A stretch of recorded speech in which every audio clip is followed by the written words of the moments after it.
John Pierpont Morgan, atau yang lebih dikenal sebagai J.P. Morgan, lahir pada tahun 1837 di Hartford, Connecticut, Amerika Serikat. Ia tumbuh di keluarga kaya dan terpelajar dengan ayahnya seorang bankir internasional. Sejak muda, Morgan sudah dididik untuk memahami dunia keuangan, dunia yang kelak akan ia kuasai sepenuhnya. Pada akhir abad ke-19, Amerika sedang berubah. Revolusi industri membuat pabrik bermunculan, jalur kereta api dibangun di mana-mana, dan kebutuhan akan modal besar meningkat drastis.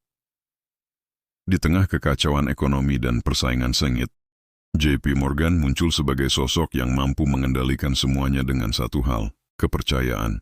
Morgan bukan hanya seorang bankir, ia adalah negosiator, penyelamat, dan dalam banyak hal pengatur arah ekonomi.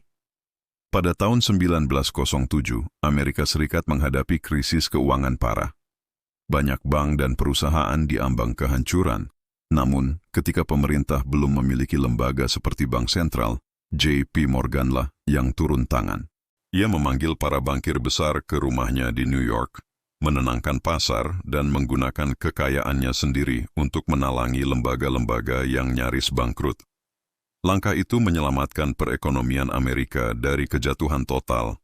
Dari peristiwa inilah, banyak sejarawan menilai bahwa tanpa J.P. Morgan, sistem keuangan Amerika bisa runtuh lebih awal.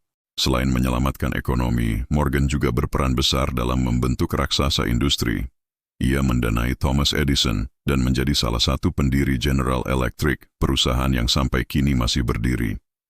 Ia juga menciptakan US Steel, perusahaan baja pertama di dunia, yang nilainya menembus $1 miliar, sebuah angka luar biasa pada zamannya. Namun, kekuatan besar selalu datang dengan kontroversi. Banyak pihak menilai J.P. Morgan memiliki pengaruh terlalu besar terhadap ekonomi nasional.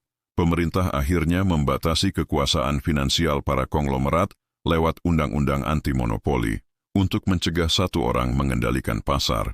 Meski begitu, warisan Morgan tidak pernah benar-benar hilang. Setelah wafat pada tahun 1913, namanya tetap hidup melalui J.P. Morgan Chase & Co., salah satu lembaga keuangan terbesar di dunia saat ini. Lebih dari sekadar bankir, J.P. Morgan adalah simbol dari masa di mana uang, industri, dan kekuasaan berpadu menjadi satu. Ia bukan hanya bagian dari sejarah ekonomi Amerika, ia adalah pembentuknya. Dari krisis ke krisis, nama J.P. Morgan selalu muncul dalam setiap bab penting sejarah keuangan dunia. Ia meninggalkan satu pelajaran besar, bahwa di balik setiap sistem ekonomi modern, selalu ada sosok yang berani mengambil risiko dan